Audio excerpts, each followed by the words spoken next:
Angels came on the air, it was like an explosion. Please welcome Farrah Fawcett. When Farrah Fawcett, the golden girl of Charlie's Angels, passed away, fans expected a star-studded farewell. Except it never happened. Fashion was changed. The shocking truth? Most of her former co-stars, the very women who shared her rise to fame, were nowhere to be seen.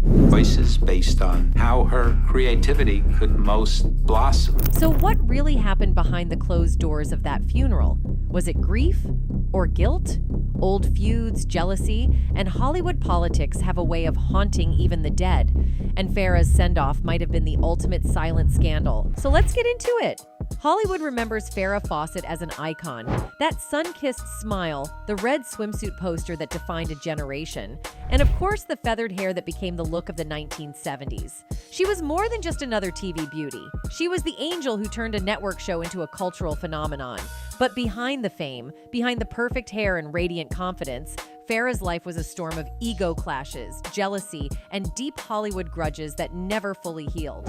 And when her funeral came around in 2009, that storm didn't calm, it exploded into silence. She could fight. She could be her own woman. Go ahead!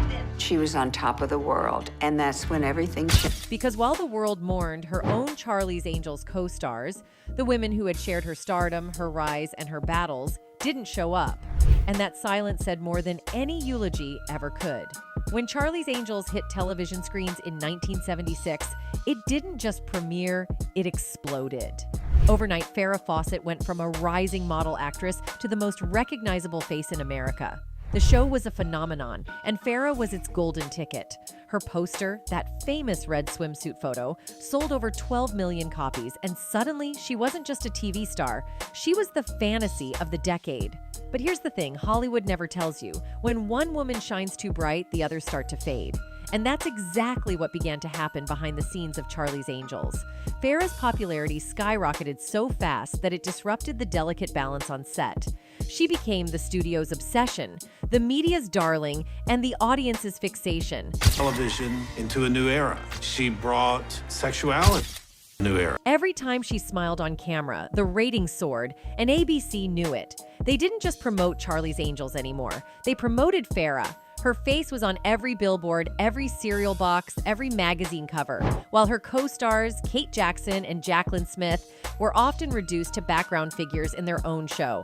Kate Jackson, known as the brains of the trio, wasn't quiet about her frustrations. She'd fought hard to make the show more than just pretty women chasing bad guys. She wanted grit, realism, and storytelling depth. But the moment Farrah became America's obsession, that vision went out the window. Suddenly, it wasn't about the cases or the clever writing. It was about the camera catching the perfect angle of Farrah flipping her hair. People close to the production said Kate would storm off set after seeing scripts rewritten to favor Farrah. Scenes meant for Kate or Jaclyn were suddenly restructured, so Farrah's Jill Monroe could take the lead. She was the face the advertisers wanted, the body the photographers demanded, and the woman the network executives couldn't get enough of. Bathing suit poster was the most famous poster ever made. It wasn't just professional envy, it was survival. Hollywood was still a man's world, and for women like Kate, being taken seriously meant everything. Watching the show she believed in morph into a glamour machine built around Farrah's beauty must have felt like betrayal. She reportedly complained that Charlie's Angels had turned into a jiggle show, a term that later stuck to describe TV's obsession with sexy female leads doing action. And then came the real whisper that tore through the set. Farrah knew exactly how much power she had. There were rumors, the kind nobody would confirm on record, that Farrah began calling her own shots, showing up late, refusing certain wardrobe choices, demanding creative input. You ever get used to it, Farrah? No, I don't think so. To the producers, it was infuriating. To her co-stars, it was unthinkable. But to Farrah, it was freedom. She was no longer just one of the angels. She was the show. The tension was subtle at first. Eye rolls between takes, awkward silences in interviews, competing fan mail counts. But it grew. Kate Jackson's intelligence and acting chops couldn't compete with Farrah's marketing pull. And Jaclyn Smith's soft, diplomatic nature made her the peacekeeper, caught between two women representing very different Hollywood dreams. By the end of that first season, the rift was obvious. Farrah wasn't one of the girls anymore. She was the girl everyone wanted to be. And in an industry built on image, That kind of stardom doesn't just isolate you, it paints a target on your back. Because behind every angel's halo, there was a shadow. And Farrah's was cast long enough to eclipse everyone else. People say, why did you cast Farrah Fawcett? I said, what do you mean, why did I? Look at what she did. 1977, the year the halo cracked. After just one explosive season, America's favorite angel did the unthinkable. Farrah Fawcett walked away from Charlie's Angels. To the public, it looked like a bold career move. She wanted more creative control, bigger roles, and a shot at movie stardom. But inside Hollywood, it was viewed as a mutiny. ABC executives were furious, producers blindsided, and her co-stars, Kate Jackson and Jaclyn Smith, left picking up the shards of a shattered sisterhood. What most people don't know is why Farrah really left. On the surface, her official line was career expansion, but behind closed doors, it was far uglier. Sources from the production claimed the tension had been building for months. Farrah was at war with the studio over money, image rights, and control. She was the face that sold everything, from lunchboxes to perfume, yet she wasn't being paid like it. Her contract locked her into a television salary, while her image was making millions for the network and advertisers. When you look at her life, you see somebody who never gave up. She fought to be taken seriously. According to her former assistant, Mike Pingle, Farrah was furious that she wasn't compensated fairly for the merchandise bearing her likeness. Every t-shirt, lunchbox, and poster with her face on it lined everyone's pockets but hers. And Farrah, being both savvy and stubborn, refused to play along. She'd already seen what fame without ownership looked like in Hollywood. Beautiful women turned into marketing puppets. And she wasn't about to be one of them. But there was another force behind her decision. Her then-husband, Lee Majors, star of The $6 Million Man. Insiders claim Majors had grown jealous of his wife's meteoric rise. In private, he reportedly told Farrah that she was too big for TV and pushed her to chase film roles. It was part encouragement, part control. Lee was a powerful man in Hollywood at the time, and some crew members whispered that Farrah's career decisions weren't entirely her own, that she was being pulled between her husband's expectations and the studio's demands. She is tough, Mesmerizing, Fearless. a firecracker. Smart, provocative, wildly underrated, a spitfire. She was an icon. She was this 8-by-10 glossy. Producers were livid. The network had gambled millions on Charlie's Angels, and Farrah was its crown jewel. When she announced she wouldn't return, they accused her of breach of contract and slapped her with a lawsuit. She countered that her contract was exploitative. The battle went public, and it got nasty. Every tabloid painted Farrah as the diva who'd abandoned her angels. Behind the scenes, though, Kate Jackson and Jaclyn Smith were quietly resentful for another reason. They weren't just losing a co-star, they were losing the show's biggest draw. ABC panicked, rewriting scripts overnight, rearranging storylines, and casting frantic replacements. Kate, who was already unhappy with how the show prioritized looks over plot, was forced to do double duty on set, while Jaclyn became the loyal angel who kept the peace. But loyalty only goes so far when resentment starts to fester. It was an innocence. Kate had done a series. So we were like these sort of innocent girls going in, and Kate was the leader and bossing us around. We sort of let her lead us. Farrah's exit became the industry's favorite scandal. The press branded her the runaway angel. Reporters hounded her everywhere she went, questioning whether she was being difficult or just daring. To some, she was a trailblazer for creative freedom. To others, she was Hollywood's latest diva meltdown. And then came the twist. Farrah's so-called betrayal didn't end with her walking away. She was pulled back in. After a year of legal battles, she struck a strange deal with ABC. She'd return for a handful of guest appearances to settle the lawsuit. On paper, it looked like a reconciliation, but in reality, it was humiliation. Every time she appeared, the tension was palpable. Kate kept her distance. Jaclyn stayed polite but cold, and the crew whispered that the sisterhood was now pure performance.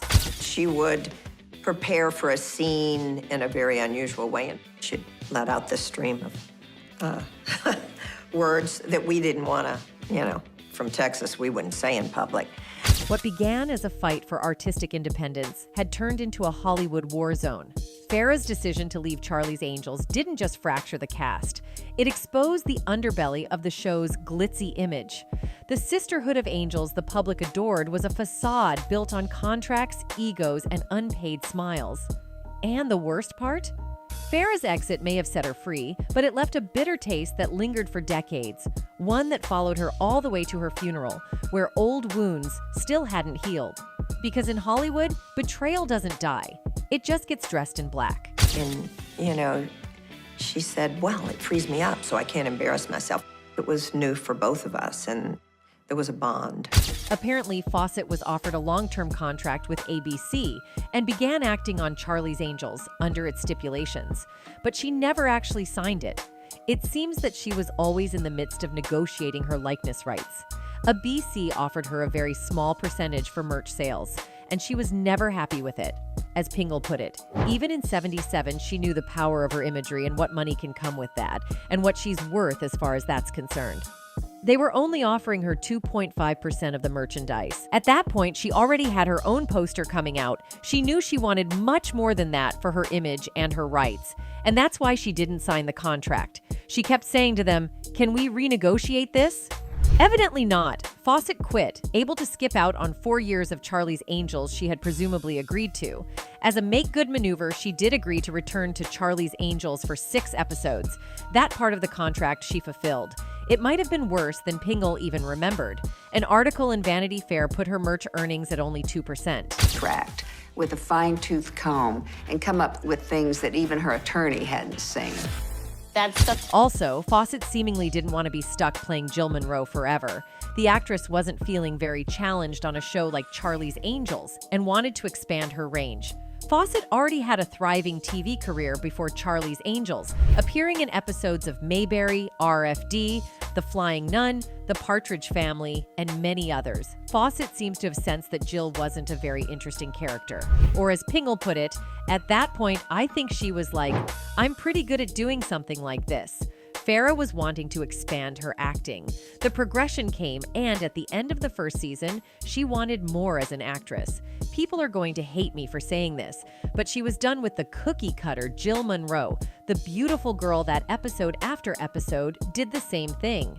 Fawcett began appearing in movies after Charlie's Angels, although to only mixed success. Still, Fawcett seemed to take roles that interested her. She was quite good in The Burning Bed and received a Golden Globe nomination for playing a vengeful assault victim in Extremities. The Razzies picked on her unduly. They seem to hate actresses who are also models. See also Megan Fox, nominating her for her performances in Saturn III and The Cannonball Run. She was almost in Star Wars. Not that easy to tame, no. It's also been theorized that Fawcett wanted to step away from Charlie's Angels to spend more time with her then-new husband, Lee Majors. Majors, who was starring in The $6 Million Man at the same time Fawcett was on Angels, hardly saw his wife, and it's likely that they just wanted to hang out more. Fawcett and Majors separated in 1979 and officially divorced in 1981.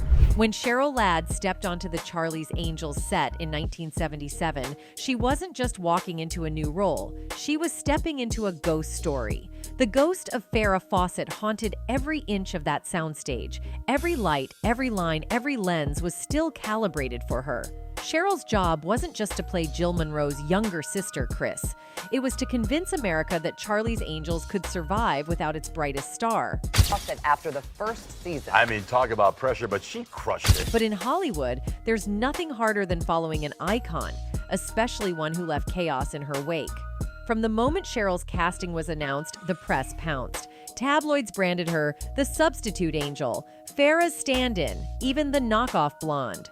The comparisons were cruel and constant. Fan mail still poured in for Farrah, and reporters treated Cheryl like a placeholder, a temporary fix for a broken dream. Producers sold her as the little sister with big shoes to fill. But what they didn't tell her was that nobody wanted those shoes filled at all. They go to me. I know. It just doesn't. And if they do bring it back in some way, shape, or form, would you do it? Absolutely. Why not? Behind the scenes, things weren't any easier. Crew members whispered that the atmosphere on set was frosty. Kate Jackson, still reeling from Farrah's abrupt exit, wasn't exactly welcoming. She reportedly kept her distance, frustrated that the network was trying to replace what she saw as irreplaceable. Jaclyn Smith, ever the diplomat, eventually took Cheryl under her wing, but even she admitted years later that the transition was tense. Everyone was walking on eggshells, pretending the halo was intact when in reality, it had cracked right down the middle. And yet, Cheryl didn't just survive, she thrived. Her character, Chris Monroe, brought warmth, humor, and an approachable charm that softened the edges of the show's glossy glamour. Fans who gave her a chance fell in love with her. She turned what could have been a doomed role into a 4-season success story, keeping Charlie's Angels alive when critics were ready to bury it. What was your big tabloid thing? Eric Estrada and I having this hot affair. Was that true? I'd never met him. But Hollywood's memory can be cruel, and decades later, it's as if Cheryl's contribution was quietly erased from the official narrative. When People magazine did a 20th anniversary photo shoot for Charlie's Angels in 1994, Farrah, Jaclyn, and Kate were featured, the original trio. Cheryl, nowhere to be seen, not a phone call, not an invitation. It was a painful reminder that in the media's eyes, she'd always be the replacement. The same thing happened 4 years later during ABC's All-Star tribute to Aaron Spelling in 1998. Every angel from the original era was honored, except Cheryl. Even the modern Charlie's Angels films, produced by Drew Barrymore in the early 2000s, made no mention of her. Not a cameo, not a reference, not even a thank you.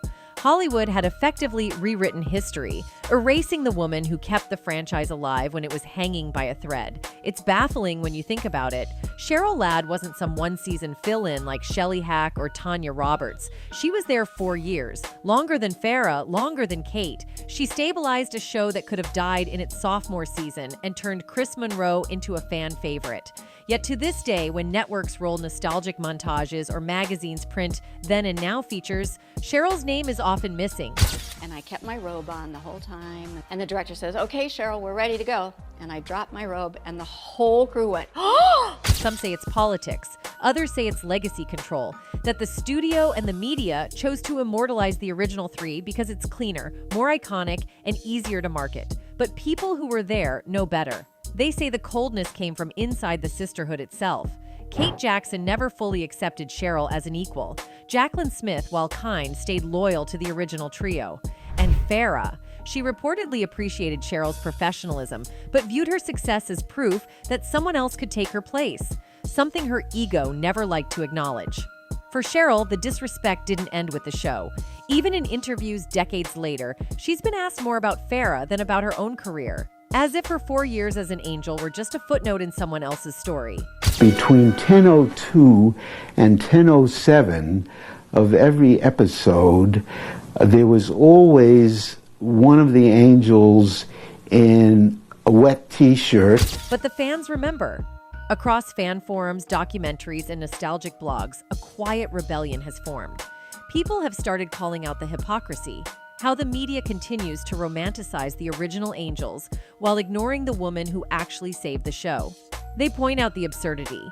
Shelley Hack and Tanya Roberts get forgotten, fine. But Cheryl Ladd, the woman who carried Charlie's Angels for 4 seasons and gave it a heart?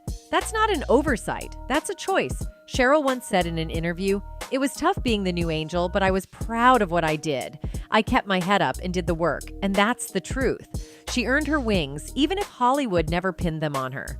So when Farrah passed and the funeral brought back old tensions, some insiders whispered that Cheryl's absence wasn't just about grief.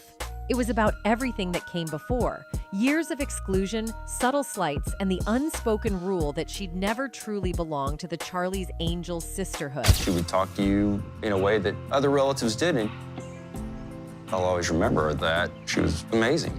Because in Hollywood, being talented isn't always enough.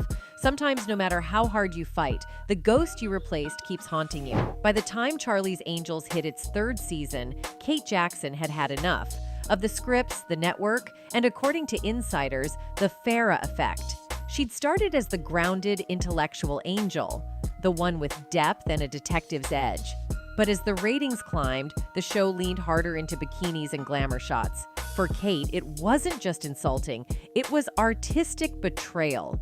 Behind the scenes, she was outspoken about her frustrations, even clashing with producers over what she called TV fluff, dressed up as empowerment. But Hollywood has never been kind to women who speak up. Once Farrah's star exploded, Kate's critique was quietly rewritten as jealousy. Suddenly, the smart angel was being labeled the difficult one, and the press ran with it. She would talk to you in a way that other relatives didn't. I'll always remember that. She was amazing. Farrah's departure didn't make things better. It made them worse. The chaos that followed only highlighted how divided the cast had become. Kate reportedly turned down promotional shoots that emphasized the show's sex appeal, and one crew member later admitted she often showed up to set angry at the direction the show had taken and at who it was built around. But the truth is, Kate's frustration ran deeper than professional ethics. Farrah had become a cultural phenomenon, the poster girl for everything Kate believed cheapened women's credibility in Hollywood. Whether she admitted it or not, there was a sting, not just from being overshadowed, but from realizing that in the industry's eyes, talent could never outshine a perfect smile and a feathered hairstyle. Continued the fight to the very end, even after he quit, and then went back and smashed up his house. By the end of her run, Kate was emotionally drained, disillusioned, and ready to walk away, not just from Charlie's Angels, but from the machine that had turned sisterhood into silent rivalry. In 2004, nearly 3 decades after Charlie's Angels first hit TV screens, Hollywood decided to reopen Pandora's box. And this time, it wasn't pretty. Behind the camera, the unauthorized story of Charlie's Angels aired on NBC, claiming to dramatize the show's meteoric rise and behind-the-scenes drama. What viewers got, though, was less tribute and more expose. The film didn't hold back. It painted the Angels as egos in eyeliner, Farrah as the diva who bailed for fame, Kate as the moody intellectual who couldn't stand the glitter, and Jacqueline as the peacekeeper caught in the crossfire. Cheryl Ladd barely acknowledged. NBC called it fictionalized, but insiders immediately recognized scenes that hit a little too close to home. Suddenly, decades-old gossip about jealousy, favoritism, and betrayal were being treated as historical fact, and the real women behind the roles were forced to relive it all. I believe that's where she got that tough side from, that she could fight, that she could be her own woman and be strong and take anything on. For the cast, it was deja vu. The show that made them icons was once again making them tabloid fodder. Kate reportedly refused to comment, while Cheryl admitted in interviews that she was tired of the myth that the Angels didn't get along. But Hollywood thrives on conflict, and the network milked every drop of nostalgia and scandal it could. Once again, Charlie's Angels became less about sisterhood and more about spectacle. The biopic cracked open the glossy image that had been carefully maintained for years, and for some, the timing felt cruel. Farrah, by then battling cancer, was watching her legacy being rewritten by strangers.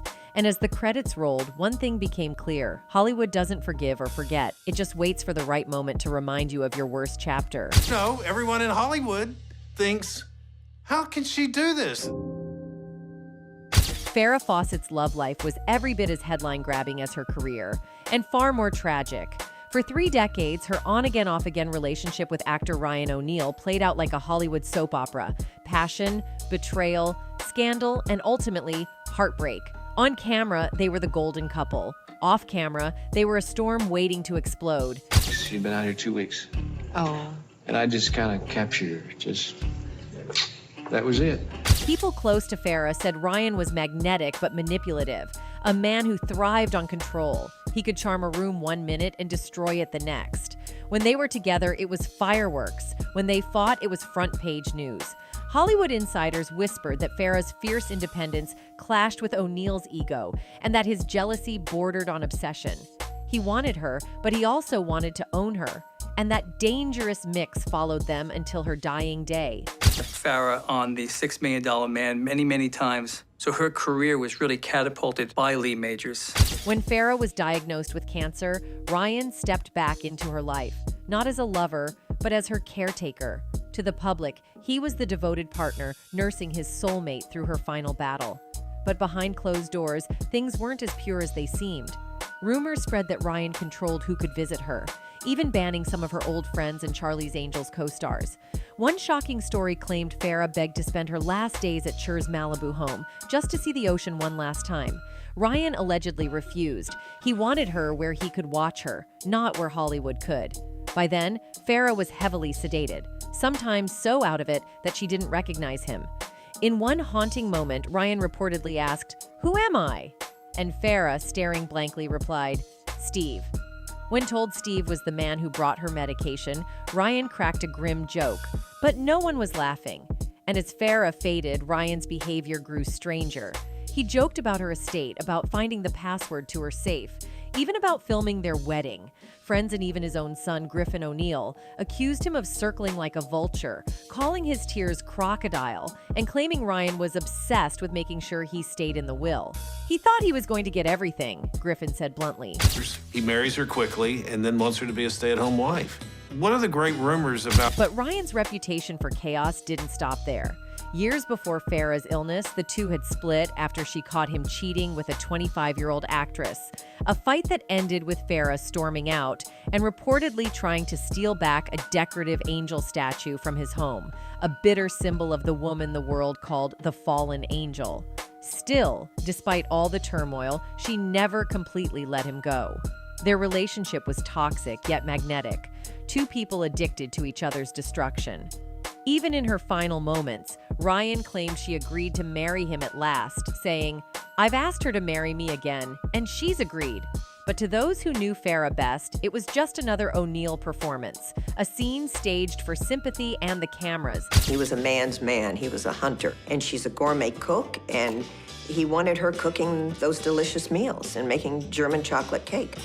Not for love. And then came the cruelest twist of all, the day she died. June 25th, 2009. Her passing should have dominated headlines. But just hours later, Michael Jackson died.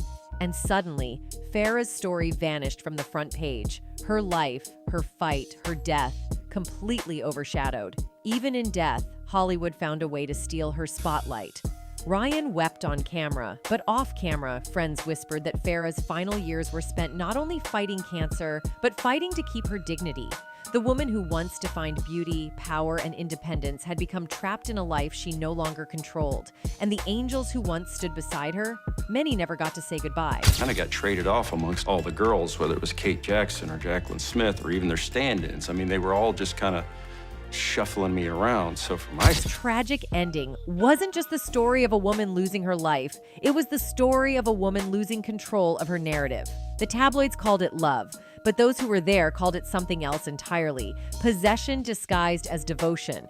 If Charlie's Angels was a battlefield of beauty, egos, and broken friendships, then Jaclyn Smith was the one soldier who made it out unscathed, at least publicly. She was the classy angel, the mediator who smiled through the drama, while others threw verbal punches behind the scenes. The only cast member to stay for all 5 seasons, Jaclyn became the show's stabilizing force, the professional one, the diplomatic one, the one who didn't get dragged into the chaos. But make no mistake, she saw everything.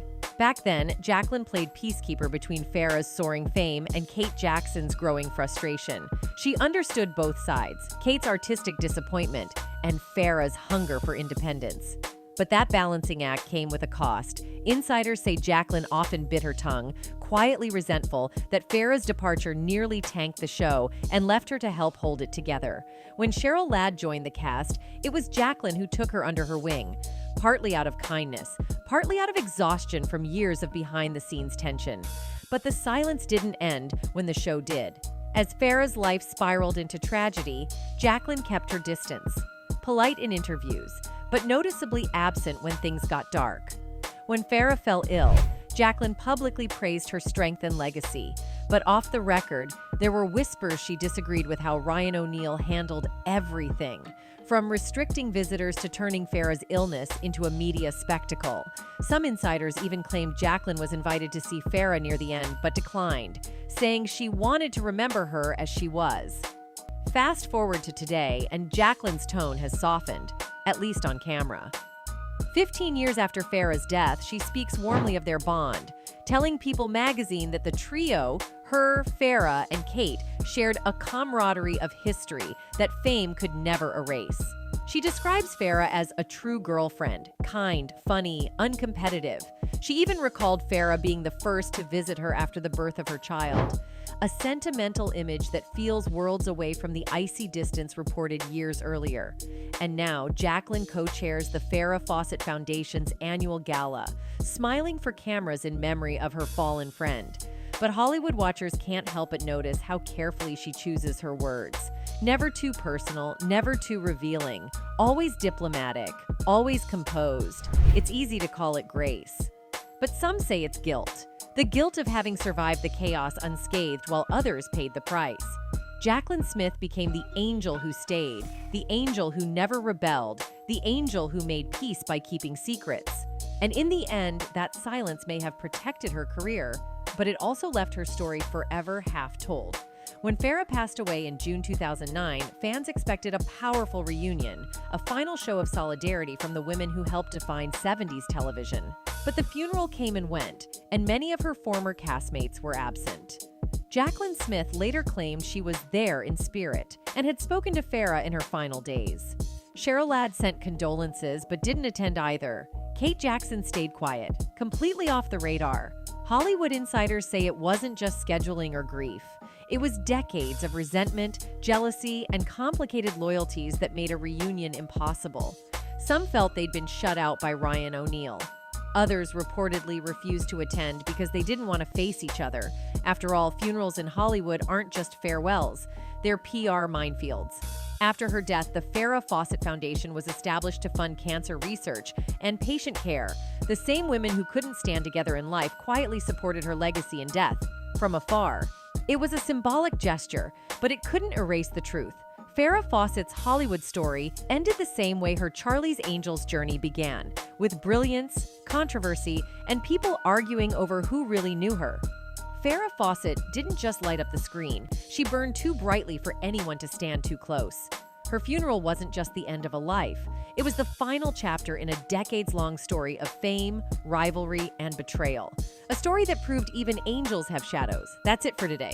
See you in the next video. Until then, goodbye.